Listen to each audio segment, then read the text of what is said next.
My name's Eliza.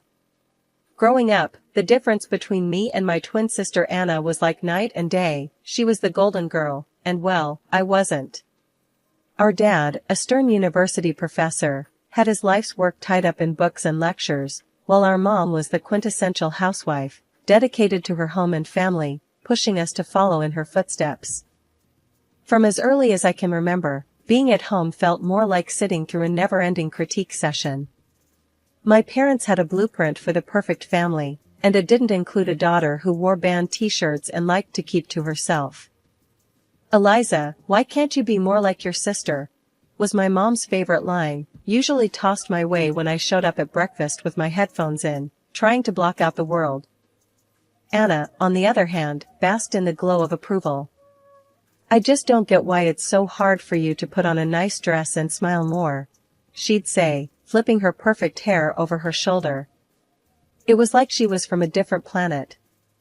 One particularly grueling Saturday, as our family prepared for one of Dad's faculty parties, a total snooze fest but mandatory appearance for us, I decided to rebel in the smallest way I knew how. I put on my darkest eyeliner and a pair of boots that definitely did not meet the appropriate standard. "You're not going out like that, are you?" Mom caught me on the stairs, her eyes darting down to my boots as if they were covered in mud. I shrugged, my standard defense. "Don't see why not." She sighed, that long, drawn-out kind that said I was the biggest disappointment in her perfectly ordered world. "Please, Eliza, just this once, can't you try to fit in?" "What for? So you can pretend we're the perfect family?" I shot back, tired of the same old song and dance. "It's not about pretending. It's about showing respect for your father," she argued, her voice taking on that sharp tone that meant business. Anna, overhearing the exchange, came trotting down the hallway, her heels clicking on the hardwood like a judge approaching the bench. "Mom's right, Liz. It's not that hard to look decent. Why do you always have to make things difficult?" "Maybe I don't want to be a clone of you, Anna," I snapped, feeling my face get hot. I hated these arguments, hated being compared. But more than anything, I hated feeling like the odd one out in my own home. Dad appeared at the bottom of the stairs, his brow furrowed. "Enough," he commanded, his voice firm. "Eliza, go change. Now. We're leaving in 10 minutes. His tone left no room for argument. He didn't yell, he didn't need to. The disappointment in his eyes was enough to send me marching back to my room, to swap my boots for bland flats, and wipe away half my eyeliner. As we drove to the party, the car was silent except for the classical music Dad insisted on playing because it was calming. I stared out the window, the trees blurring past. In that moment, I promised myself, someday I'd live a life where no one could tell me what to wear, how to act, or who to be. Someday, I'd be free from the echo of these expectations. My room was the only corner of the house where I could pretend I was somewhere else, anywhere else. Unlike the rest of the house, which was filled with my parents' choices, my room was mine. It wasn't much, just 4 walls covered in sketches and music posters, but it was my escape from the reality of my family's expectations. One evening, as I was trying to lose myself in a playlist of my favorite bands, Dad knocked and marched into my room, his face set in a familiar frown. "Eliza, turn that noise down. And why haven't you studied with Anna today? You know you both have exams coming up," he said, his voice stern. I pulled out one earbud and looked up at him, trying to keep my voice even. "I've been studying, just not with Anna. I learn better on my own." Dad shook his head, clearly not buying it. "You know the rules. Your sister gets good grades, and you should be doing the same. I don't see why you always have to make things difficult." "It's not about making things difficult," I said, my frustration growing. "I just don't see why I have to follow Anna's way of doing everything. Can't I have my own way of studying?" He didn't respond to that, just switched his complaint. "And those friends of yours, I saw you with them at the cafe yesterday. I don't think they're a good influence. You should be spending time with the daughters of my colleagues. They're more suitable." I felt my temper rise. Suitable for what? For you? Because they talk about economics and pretend to enjoy those boring university gatherings? Before he could answer, Mom appeared at the doorway, her voice sharp as she joined in. Eliza, your father is right. Those girls are from good families. They know how to behave. They're the kind of friends you should want. I stood up, facing both of them. What if I don't want friends who are picked for me? What if I want to choose my own friends, choose what I study, or even what I want to be? That's enough, Eliza, Mom said, her tone final. You know your future is with the university. Your father has made sure of that. And after you graduate, you'll need to start thinking about settling down. We've already discussed this. Settling down. The words hung in the air, like a life sentence. You mean, start thinking about being someone's wife? Like Anna? Is that all you think I'm meant for? Mom's face softened slightly, but her voice remained firm. We want what's best for you. Following the path we've set out will give you a good life. A good life, I repeated, the irony bitter in my mouth. Is it a good life if it's someone else's idea of good? No one answered that. They didn't need to. We all knew there was no point in arguing. They had their plans, and they expected me to fall in line, just like Anna. Anna and I were like two sides of the same coin, always together, but never on the same page. At university, where Dad taught, the differences between us grew even more obvious. She was into business management, the golden child, always nodding along in lectures, asking smart questions that made professors nod appreciatively. Me? I was stuck in the same program, but it felt like wearing a shoe on the wrong foot, awkward, uncomfortable, and just plain wrong. One afternoon, as I trudged through a mountain of textbooks in the library, Anna breezed in, her notes organized, her smile ready. Hey, Liz, you coming to the study group tonight? Professor Hall mentioned he's dropping by, could be good for us to show face, she said, her tone light but insistent. I glanced up, feeling the weight of her expectations. Nah, I don't think so. Those things aren't really my scene, you know? She frowned, placing her books down with a thud that matched her disapproval. It's not about it being your scene, Liz. It's about making the right impressions. You need to start taking this seriously. We're graduating soon.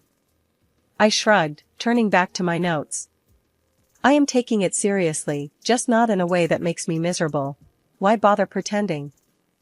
Because, Liz, sometimes you have to play the game to get ahead. You think I like all of this? She gestured around at her perfectly tabbed textbooks and color-coded notes. It's not about liking, it's about doing what's necessary. I shook my head, pushing back my chair with a scrape. Well, maybe I'm tired of doing what's necessary according to everyone else. Did you ever think of that?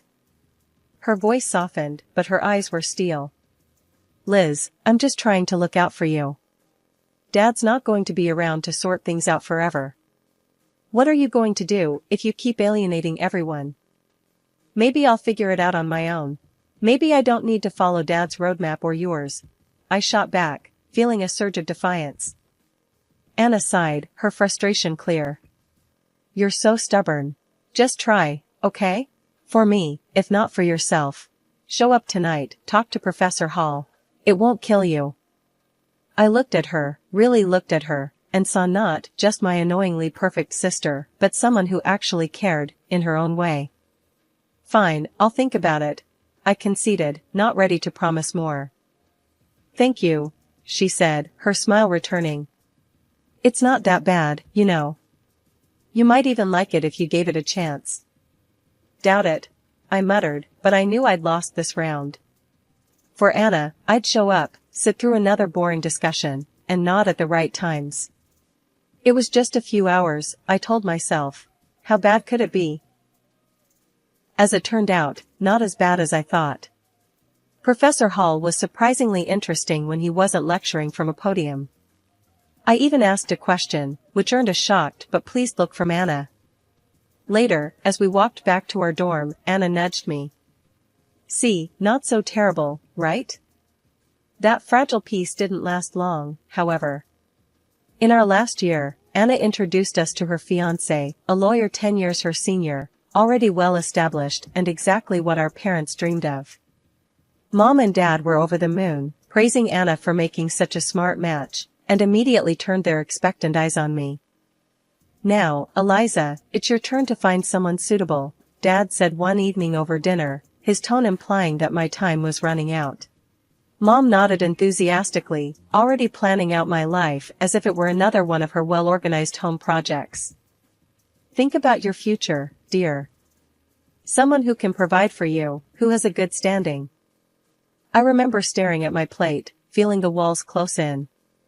Anna's wedding was meticulously planned down to the last detail by Mom, from the bridesmaids' dresses to the floral arrangements, showcasing her perfect vision of family prestige. After the wedding, Mom often visited Anna, doling out advice and ensuring her life played out just as she had orchestrated. Witnessing this, I knew one thing for certain: I didn't want my life tailored by someone else's hands. One day, I was walking down the street, lost in thoughts of how to escape the life my parents envisioned for me, when I heard the deep rumble of a motorcycle approaching. Curiosity pulled me toward the sound. That's when I saw him, Jake, with his leather jacket and carefree smile, pulling up beside me. "You look like you need a ride," he called over the roar of the engine, a playful twinkle in his eyes. I hesitated, glancing back towards the path home, then at his outstretched hand. What did I have to lose? "Sure, why not?" I replied, my voice a mix of nerves and excitement. Climbing onto the back of his bike, I felt a rush of adrenaline as we sped away. The wind whipped through my hair, and for the first time in a long time, I laughed, genuinely laughed. Jake shouted something about showing me his world, and I held on tighter, not wanting this moment to end. We stopped at a diner frequented by bikers. Over burgers and fries, Jake told me about his life as a welder, his passion for bikes, and his love for the open road. It was so different from anything I was used to, raw and real. "Don't you get scared, living like this?" I asked, my voice barely above the clatter of plates and chatter around us. "Scared? Nah, it's thrilling. You never know what's around the corner. Isn't that better than having everything planned out for you?" he replied, his eyes lighting up with each word. Over the next few weeks, we met secretly. Each ride on Jake's motorcycle pulled me further from the life I was supposed to live and closer to the life I wanted. The speed, the adventure, it wasn't just about the thrill. It was about feeling alive, feeling free. One evening, as we watched the sunset from a secluded overlook, Jake turned to me. "Eliza, I don't just ride to escape. I ride to feel alive, to make every moment count. With you, every moment feels like it's worth something." I leaned into him, my heart beating fast. "I've never felt like this before. You make me feel free, Jake." He smiled, pulling me closer. "Then let's not go back to just existing. Let's live." 6 months with Jake felt like a lifetime of moments I'd always dreamed of. The day he proposed, under the stars with the gentle rumble of his bike in the background, my heart screamed a yes, before my mouth could form the word. It was perfect, except for one looming hurdle, my parents. I wrestled with the fear of introducing Jake to them. He was everything they disapproved of, his rough edges, his wild spirit, his simple yet content life as a welder. But love bolstered my courage, and I decided it was time they knew. The day I brought Jake home, he was clad in his usual, a leather vest, black t-shirt, ripped jeans, and a bandana. I loved that about him. He was unapologetically himself. We walked up the driveway, and I could already feel the weight of my parents' judgment. As we stepped inside, Mom's face went pale at the sight of Jake, her eyes widening in shock. "What in the world, Eliza?" she gasped, her voice barely a whisper. Dad's reaction was harsher, his words sharp as knives. "Who is this, and why is he dressed like a thug in our house?"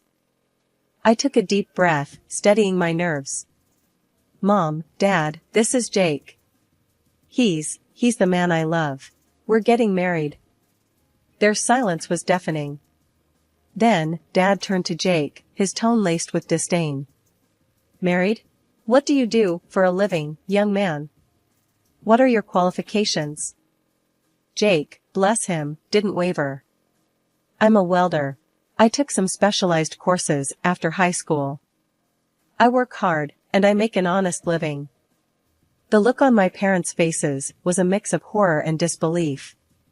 Mom looked like she might faint. A welder? Eliza, you can't be serious.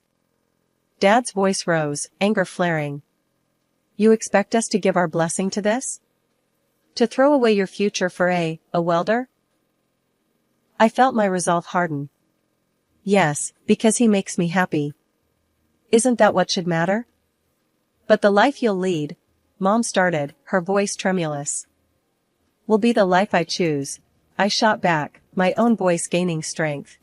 Dad shook his head, his decision clear.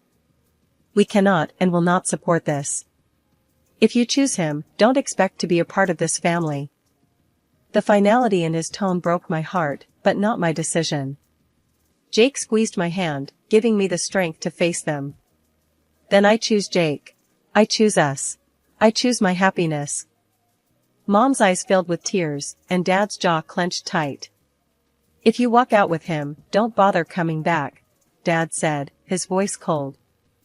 Walking away from my parents' house with Jake, my heart was a mess of emotions, pain, relief, excitement, and fear all mixed into one. The night air felt different, like each breath I took was a step further into a new life. We rode in silence for a while, the only sound the steady roar of the motorcycle beneath us. When we finally stopped at a small diner on the outskirts of town, Jake turned to me, his face serious. You sure about this, Eliza? I mean, really sure? There's no going back after tonight, he said, his eyes searching mine for any hint of doubt. I nodded, squeezing his hand tightly. I've never been more sure of anything. Being with you, this feels right. It feels like what I'm supposed to do. He smiled, that reckless, charming smile that had won me over the first day we met. All right, then. Let's do it. Let's start our life together. Inside the diner, we found a quiet booth in the corner. The waitress brought over 2 coffees without asking, and we sat there, planning our next steps. So, what's first? I asked, stirring cream into my coffee, watching it swirl and blend. We'll need to find a place to stay, at least for a while. Then, maybe look for jobs. I have some buddies who can help us get started, Jake replied, his tone practical, but optimistic. It's going to be tough, isn't it? I said, more a statement than a question. The reality of what we were doing was beginning to sink in. Jake reached across the table, his hand covering mine. It might be, but we'll handle it together.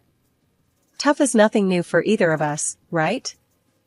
I couldn't help but laugh, a short, sharp burst of genuine amusement.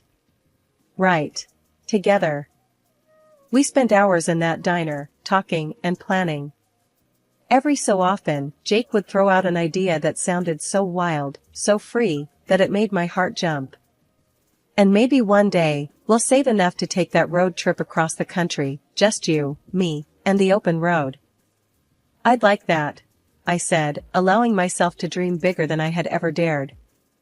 Riding back into the city, we began our search. The next weeks were a blur of activity. We found a small apartment on the edge of town, nothing fancy, but it was ours. Jake found work at a local garage, and I picked up shifts at a nearby diner. Life was hard, but it was ours. We made do with what we had, and every night when we came home to each other, it felt like we had everything. Months later, we decided it was time to make it official and got married in a small, intimate ceremony. I held on to a sliver of hope that my family would show up, that they would see how happy I was and let go of their prejudices.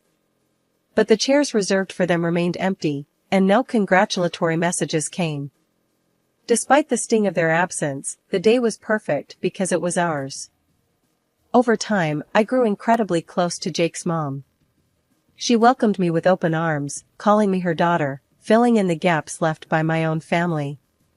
Her warmth and acceptance healed some of the wounds left by my parents' rejection. Things were finally looking up for Jake and me.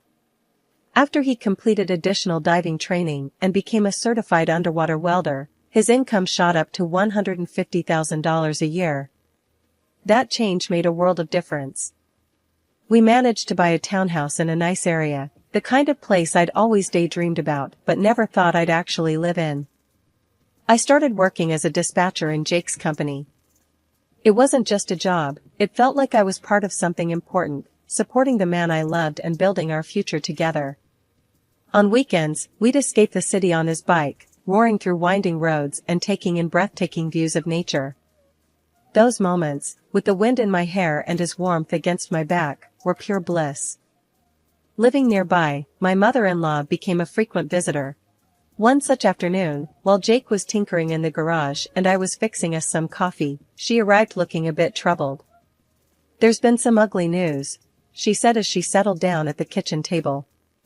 "Something about a professor at the university involved in a harassment scandal."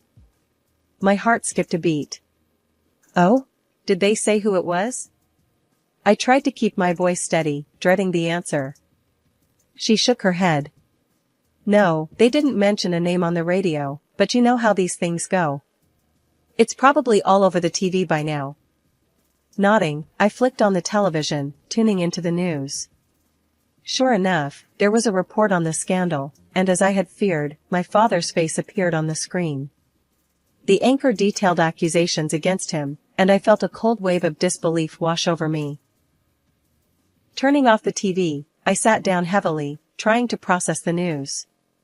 Jake came in, wiping his hands on a rag, and saw my face. "What's wrong, babe?" he asked, his brow furrowed in concern. I swallowed hard, my voice barely a whisper. "It's my dad. He's been accused of harassing a student." Jake's expression hardened for a moment before he came over and took my hand. "I'm sorry, Eliza. That's tough news. How do you want to handle this?" I shook my head, not really sure of anything at the moment. "I don't know. I mean, what can I even do? It's not like we're close anymore." He squeezed my hand, understanding. "Whatever you need, I'm here for you. We don't have to figure it all out right now." I decided to wait and see how things unfolded before making any moves. Whatever decision I made, I knew I'd have Jake by my side, and that was the reassurance I needed to face whatever came next. Life had been peaceful until that unexpected afternoon at work, when a familiar car pulled into the parking lot. I hadn't seen my parents in a long while, and the sight of them stirred up a mix of emotions I thought I had put to rest. Both of them looked dramatically changed, the scandal had taken its toll. Mom had lost a lot of weight and looked years older, while Dad appeared broken, a shadow of the stern man he once was. My mother spotted me and rushed over, arms open as if nothing had happened, as if years of distance and disapproval could be bridged in an instant. But I couldn't embrace her, not now.